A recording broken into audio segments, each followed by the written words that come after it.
Cette émission est une réalisation de TCBH, propulsée par Derry Télécom.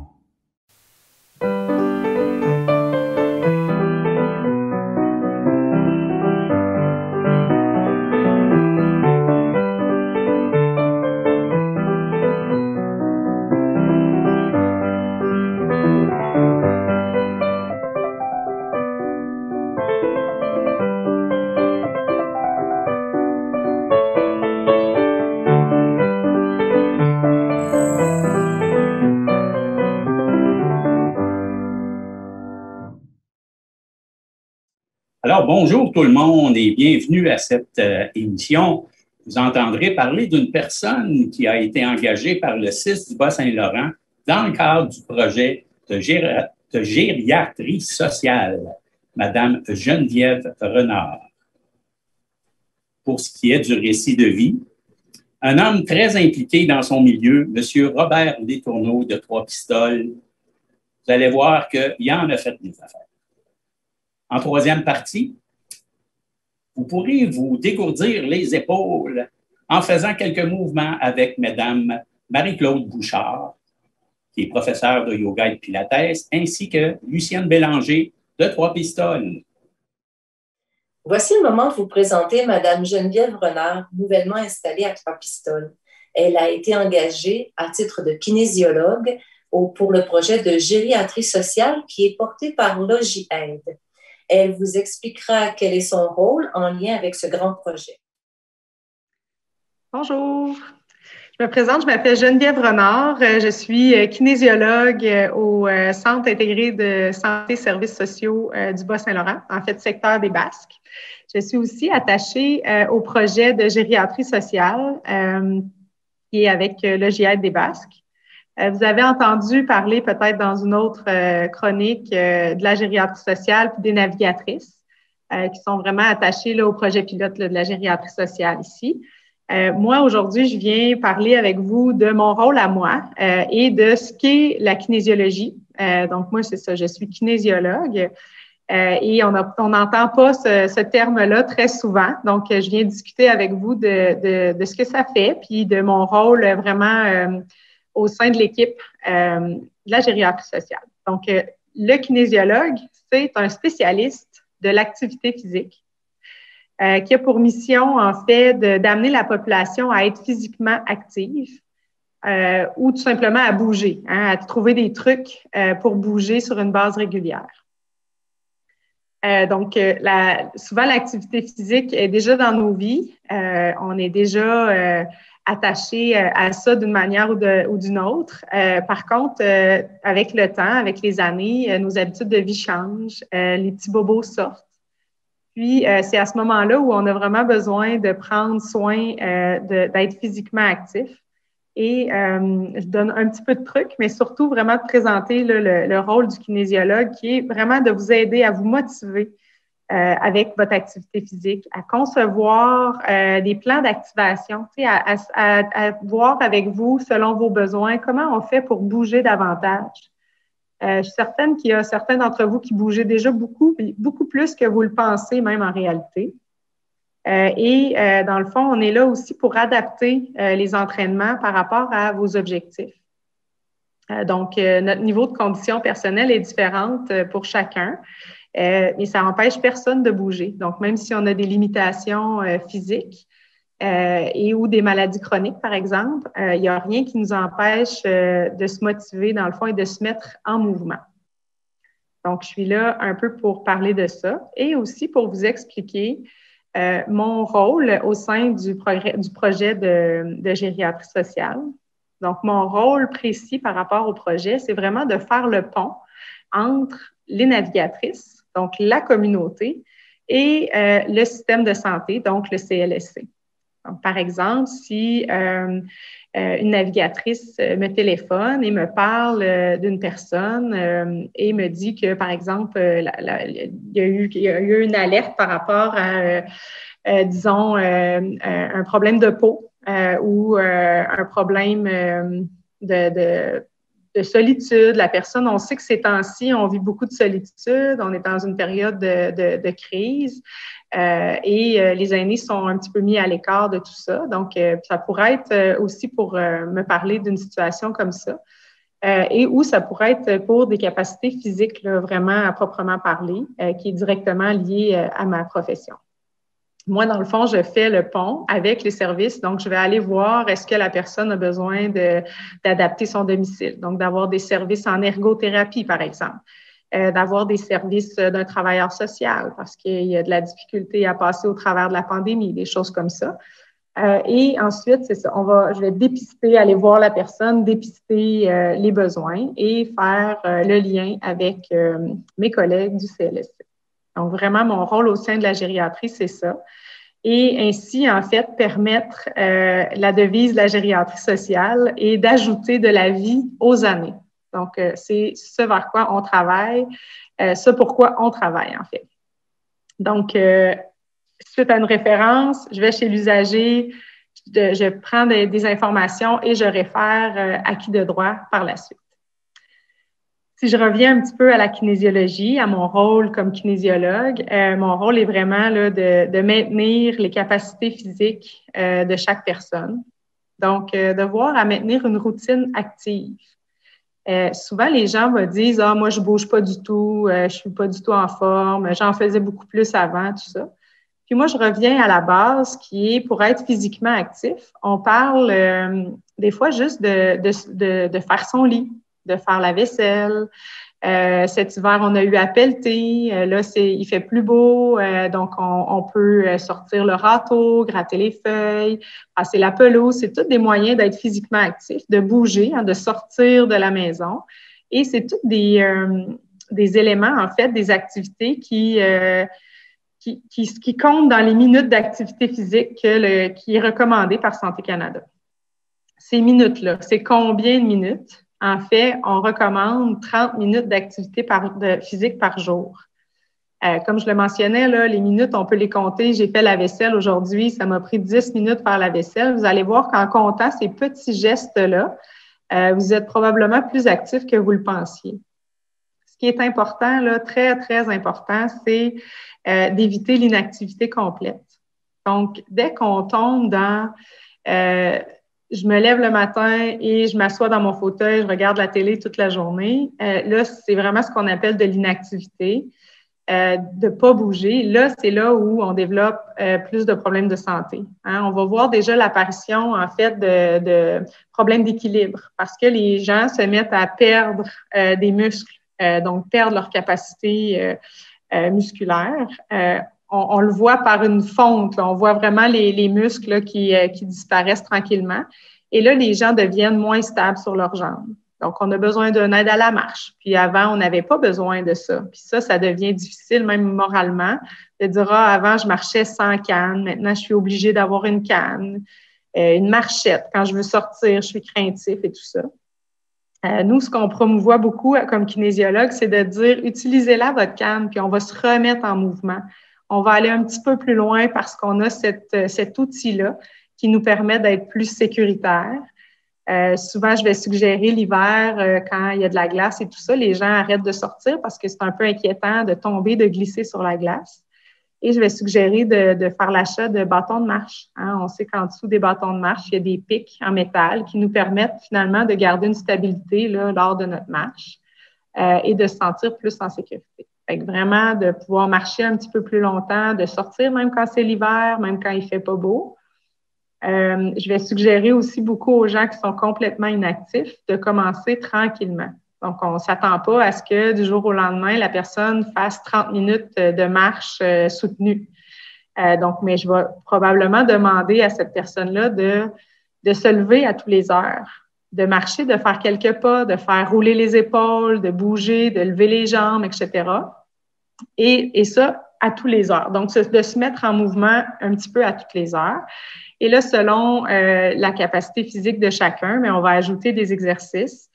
Il y a beaucoup des exercices qu'on propose qui sont adaptés même à le faire sur une chaise. Donc, je vais laisser des liens là, pour que vous puissiez voir des exercices qui se font sur une chaise. Donc, ça vous permet vraiment d'utiliser des outils qui sont là, qui sont chez vous.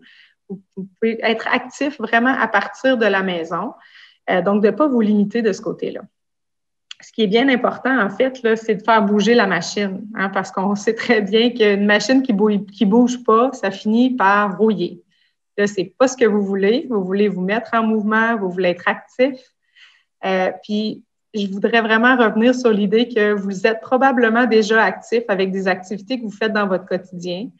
Donc, l'important, là, vraiment, c'est d'utiliser ces activités-là et d'en faire juste un petit peu plus, de sortir les poubelles, d'aller marcher jusqu'à la poste plutôt que d'y aller en voiture. Des petits trucs comme ça qui vont vous permettre de gagner des capacités physiques et donc souvent de demeurer à domicile plus longtemps. Et c'est souvent ce qu'on recherche, hein, de garder notre autonomie, de garder notre milieu de vie le plus longtemps possible. C'est un peu ça. Ça fait un peu le tour de ce qu'est un kinésiologue, de comment on peut vous aider. La gériatrie sociale est là pour aller voir vos besoins. Et ensuite, dans le fond, la navigatrice va référer aux besoins. Si vous avez besoin de me rencontrer, ça va toujours passer par la navigatrice, donc chez Logiaide. Donc, je vous invite à communiquer avec Logiaide des Basques ou la navigatrice au 418-851-2144. Donc, 851-2144 si vous voulez avoir plus d'informations ou encore communiquer avec moi. Merci beaucoup, Geneviève, pour ces informations. Tu nous apportes de la motivation à conserver un bel équilibre physique et mental. Et bienvenue dans notre belle région des Basques. Qui ne connaît pas M. Robert Letourneau, cet homme qui a été impliqué dans divers dossiers pour le développement de notre région? Moi, j'ai eu l'honneur et le plaisir de travailler avec lui sur différents projets qu'il a eus.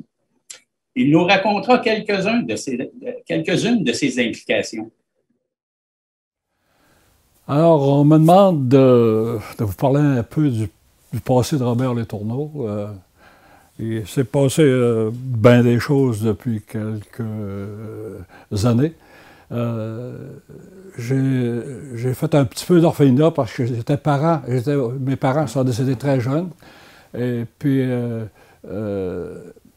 quand j'ai sorti de l'orphelinat, après 2 ans d'orphelinat à Rivière-du-Loup, la religieuse nous a dit de faire attention, rendu dans le collège, là, ça commence à sacrer puis à fumer, et puis elle nous avertissait.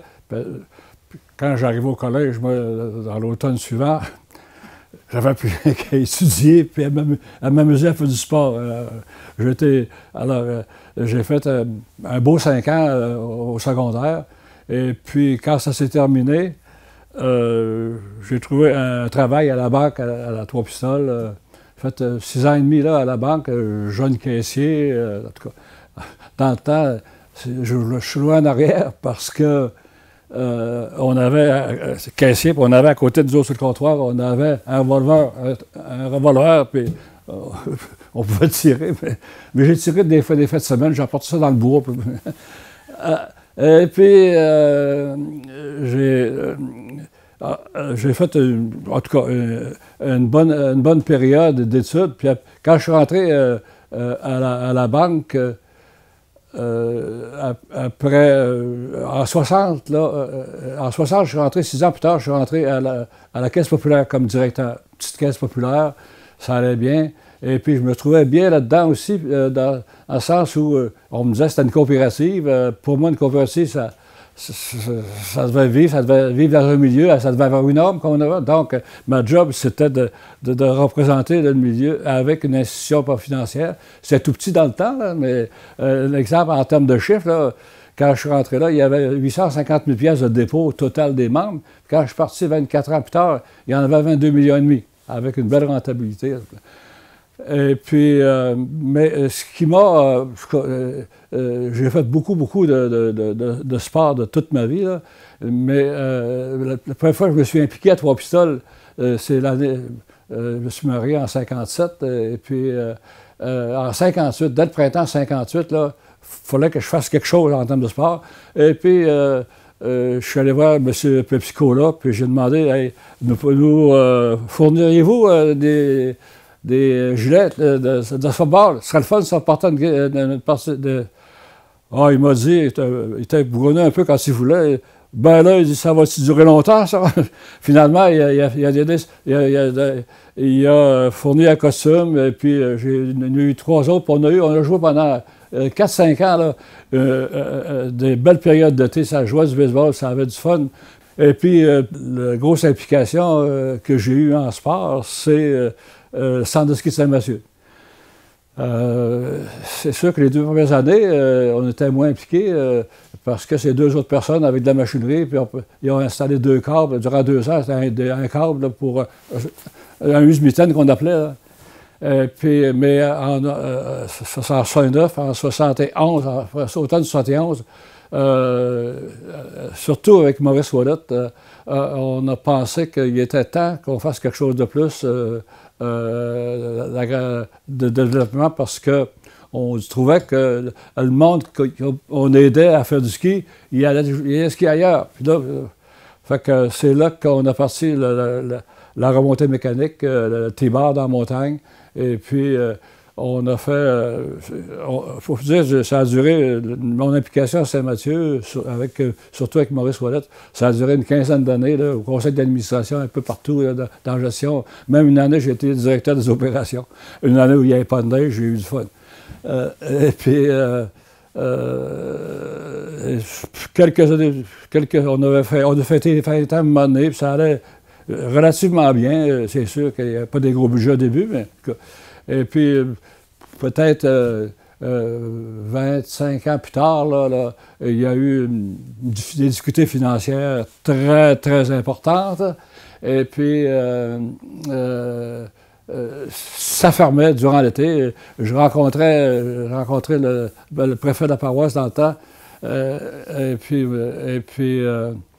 j'ai demandé, qu'est-ce que vous faites de ça? Ça de ski ferme, on laisse ça là. Ça fait que, finalement, il m'a dit, Robert, je t'en reparle. Il m'est arrivé, peut-être 4-5 jours plus tard, il dit, si tu repars ça avec ta gang du début, là, il dit, on embarque, on a fait un offre à la Caisse populaire. Ça fait que c'est là que ça a reparti grâce au préfet dans ce temps-là. Et puis, mais là, l'ouvrage a commencé aussi, puis à couvrir les subventions, puis tout ça, parce que ça a pris un ski d'11 puis il fallait avoir l'équipement. Et puis, alors, les sports, j'en ai fait toute ma vie, même une compagnie de théâtre quasiment à la Caisse populaire, on a eu des subventions. Durant 2 ans de temps, on a fait des théâtres, puis je me souviens de Diane Tell qui est venue chanter sur la soirée à 3 pistoles, puis d'autres, tu sais. Et puis... le plus gros, je pense que si j'ai fait une carrière, disons, un peu à la banque, puis à la Caisse populaire 24 ans, je pense que, après ça, j'ai fait du fonds d'investissement et puis de l'assurance pendant une 15aine d'années. Puis, je pense que je peux nommer la 3e carrière que j'ai faite, là. C'est le temps que j'ai mis avec d'autres, naturellement, je fais pas ça, les 2 livres sur 3 pistoles. La petite histoire de 3 pistoles, puis celle de la paroisse de 3 pistoles. Parce que, tu sais, ça a commencé, cette idée-là, quand je rencontrais un type qui était assez mêlé à l'histoire de 3 pistoles, beaucoup de mémoire, puis tout ça. Et puis, il me dit... savais-tu ça, toi, que dans le temps, à Grève-Marteau, là, qu'il y avait un port de mer, là, sur le bas de sable qu'il y avait là, puis il y avait une route qui partait du 2e rang de 3 pistoles, qui s'en allait dans le temps jusqu'à la mer, jusqu'au banc de sable. Et puis il y avait beaucoup de commerce qui se faisait sur le banc de sable qui s'était inquiet. Les gens, les bateaux... dérivaient sur le bas de sable, puis pendant que la mer baissait, ils chargeaient de la marchandise. Oui. Puis il y avait beaucoup de commerçants à Trois-Pistoles qui allaient à l'extérieur. L'hiver, les patates, c'était sur les chars ici. Dans le Saguenay, et puis Québec, surtout Québec, un peu Montréal, il y avait beaucoup de commerçants sur le bois de chauffage, sur les fruits, les patates surtout. Tu sais. Alors, il y avait beaucoup de commerce, ça passait par là, par le port de mer, qu'on appelait dans le temps. Et puis, puis là, ben, j'ai demandé à mon type, y en a-t-il d'autres histoires de même à raconter dans Trois-Pistoles?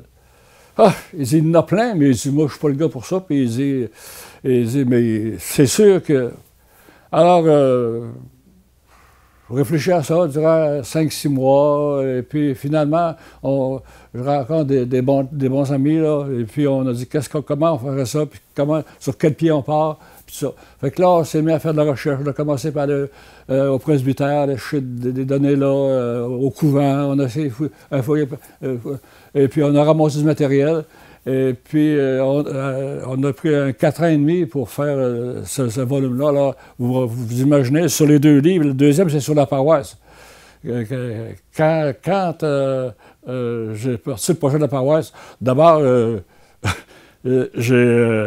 après 4 ans, là, ma femme m'a dit j'espère que c'est fini l'histoire.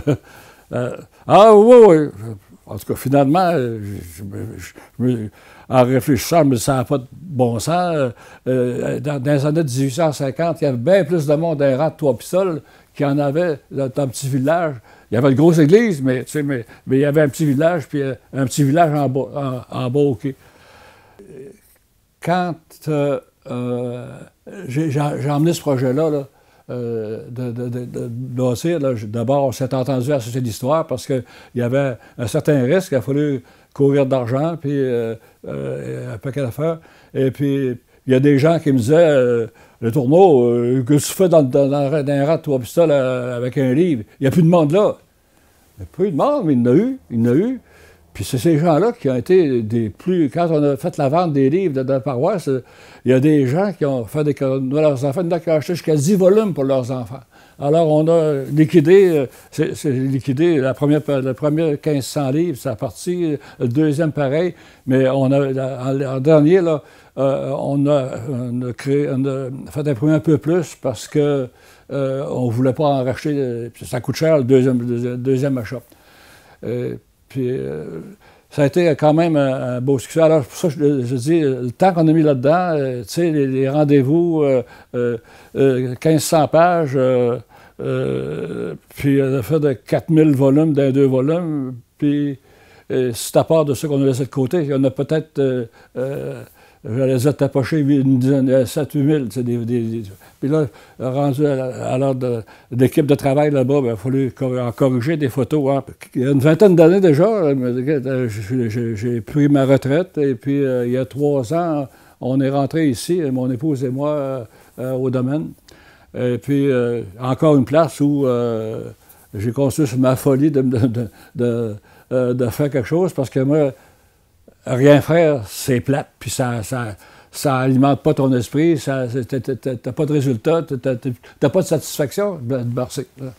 Alors, ici, ben, je sais m'occuper. J'ai fait un sentier ici dans la forêt pour la marche, puis le ski de fond, et puis on a trouvé de l'argent pour améliorer le secteur du gazebo ici, mettre de la pelouse, faire une table à pique-nique, des fleurs partout. Alors, puis tout le temps des projets dans la tête. Là. Puis même mes décorations de Noël dans le bois un peu, là, parce que j'ai fait beaucoup de dessins dans ma vie. J'ai fait, avec les Amis de l'art, j'ai été une dizaine d'années à faire de l'aquarelle et puis tout ça. Puis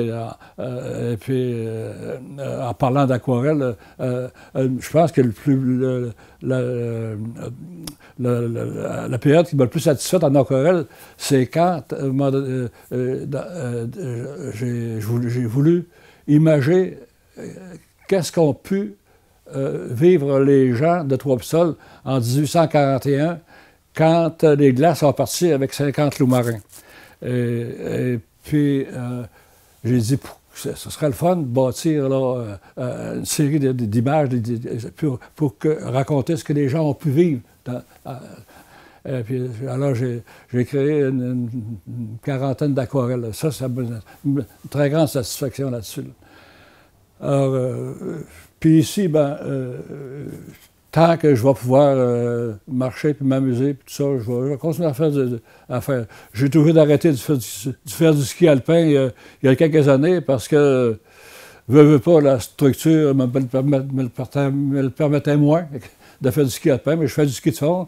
Je fais beaucoup de bicyclettes aussi. Je me suis acheté un bicycle électrique, là, mais il sert d'un côte. Moi, je pédale. Alors, j'espère que ça vous a plu, puis je vous remercie d'être à l'écoute. Alors, merci beaucoup, M. Letourneau, pour toute votre implication bénévole depuis nombre d'années. Et j'espère que vous allez continuer dans cette voie-là. Vous êtes précieux pour nous dans les Basques et Trois-Pistoles. Alors, merci beaucoup. C'est le temps de vous installer confortablement sur votre chaise et de suivre les mouvements de Marie-Claude Bouchard et Lucienne Bélanger. Bonne séance. Bonjour. Je m'appelle Marie-Claude Bouchard et puis j'enseigne la guidance d'exercices de yoga et pilates, un mélange de posture et de respiration pour apprendre la relaxation et aussi à prendre soin de son corps et de son esprit à la fois. Puis aujourd'hui, eh bien, j'ai une participante avec moi. J'aimerais la remercier d'être là. Merci, Lucienne. C'est Lucienne Bélanger de Trois-Pistoles. Puis, elle va pouvoir aussi pratiquer les mouvements que l'on a déjà fait en cours. Puis là, ça va permettre de les rendre accessibles à la maison, là où vous êtes assis présentement, assis sur le bord d'une chaise, le dos droit, sans créer de la tension. Là, l'idée, c'est de venir ouvrir les épaules. On va travailler avec nos épaules, en levant les bras à la hauteur des épaules, et ce n'est pas rare d'avoir les épaules plus hautes. Tentons d'abaisser les épaules. C'est une victoire à chaque fois qu'on les place dans une position en énergie. Sinon, il y a une dépense d'énergie en les élevant. Abaisser. Allons faire quelques rotations. Des mouvements où on tourne. Allons vers l'arrière, vers l'avant. Dans le travail des épaules, eh bien, on vient travailler toute notre posture. Alors, le fait de les placer en une juste position, ça a une incidence sur la colonne. Puis on veut se faciliter le dos droit. Alors, arrêtons nos épaules lorsque reculées et basses. Ça nous donne envie d'allonger le cou. Et alors, le bas du dos aussi est plus allongé en suivant la position du cou. Et les épaules vont aller se renforcer en tirant les doigts vers l'avant, mais sans enrouler. Moi, je vais faire le contre-exemple. Si je roule les épaules vers l'avant, je perds ma posture. Alors, je fais comme Lucienne, je garde mes épaules en arrière. Et puis, je tire pour avoir de la force, sentir la force dans les épaules. À quel point on tire, c'est au choix de la personne. Donc, ça convient toujours à toute personne et toute hauteur est possible. Puis, on relâche et on va faire un autre exercice pour les épaules en venant joindre les mains. Ensemble, je lève les coudes, donner de l'ouverture au niveau des pectoraux, puis on vient presser les deux mains, une contre l'autre. Alors, on voit qu'on presse, on met de la force. Est-ce qu'on se sent bien, bien vécu? Et on relâche. De l'extérieur, ça ne paraît pas, mais on sait, nous, à l'intérieur, qu'on a lâché la pression et on se détend. Et de nouveau, sur l'expiration. Essayons ça à l'expire. On pousse.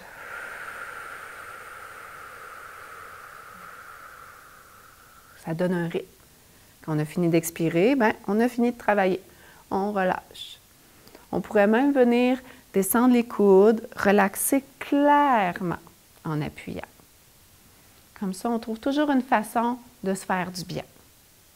Et de nouveau, les mains jointes, expiration, pression, contraction. Les épaules basses se renforcent.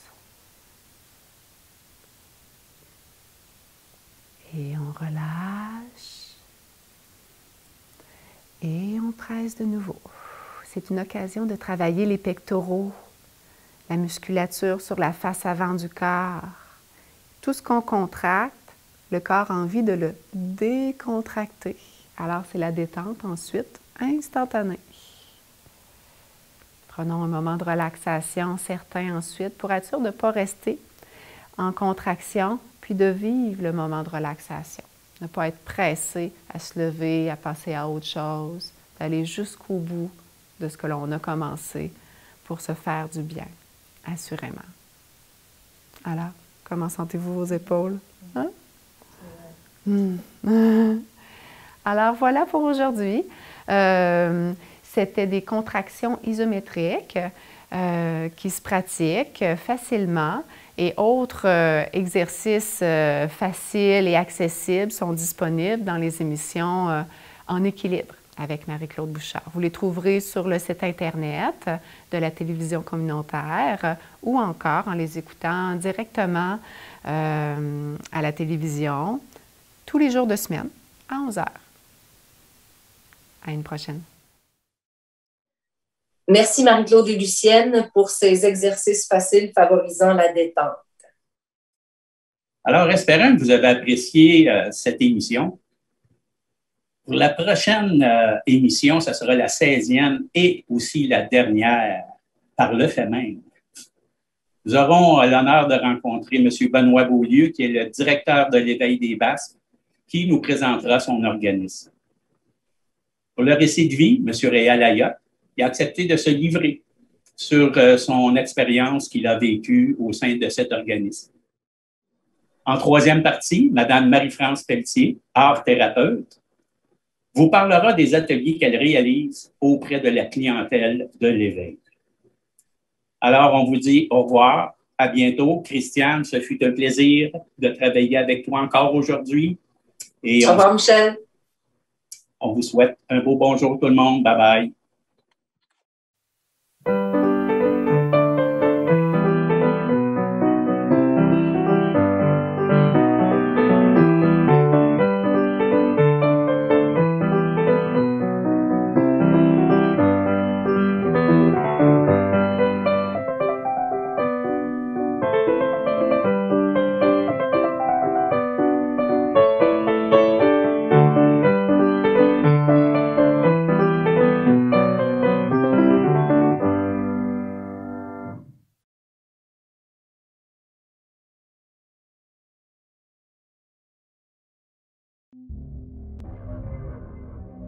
Cette émission est une réalisation de TCBH, propulsée par Derry Télécom.